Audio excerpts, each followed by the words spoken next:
पड़ी पथ बहुत दूर आहुरी केते जे बाकी चाली न पड़ी थकी बुझीबा आगरु आखि बुझीबा आगरु आखि।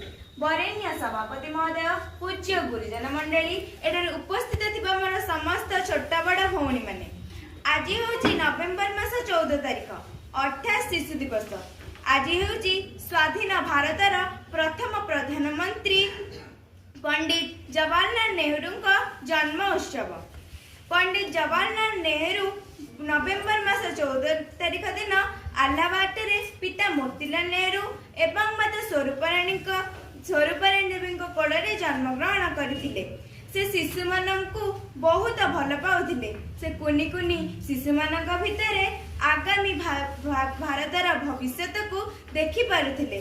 तेणु से कहूथिले जदि आमे शिशु मानकर उचित जत्न एवं ताकु उचित मार्ग प्रदर्शन करिबा तेबे आमे एक सुंदर और विकसित भारत गठन करि परिबा। मु एई शिशु दिवस अवसर रे एक कविता आवृत्ति करबाकू चाहूची। मु गोटिए शिशु मो आखिर स्वप्न खाली खाली हस खेल नाही दुख कष्ट।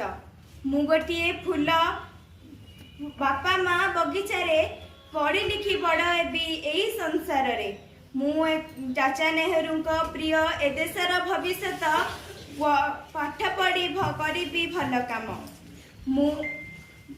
शेष में मुझे कहवाक चाहे जे आमे समस्ते शिशु मानकर आवश्यकता को जानिबा एवं शिशु मानक जत्न नहीं एक भारत एक उज्जवल भारत प्रस्तुत करिबारे सहायक हबा। मु एतिकै मो वक्तव्य शेष करिउची। जय।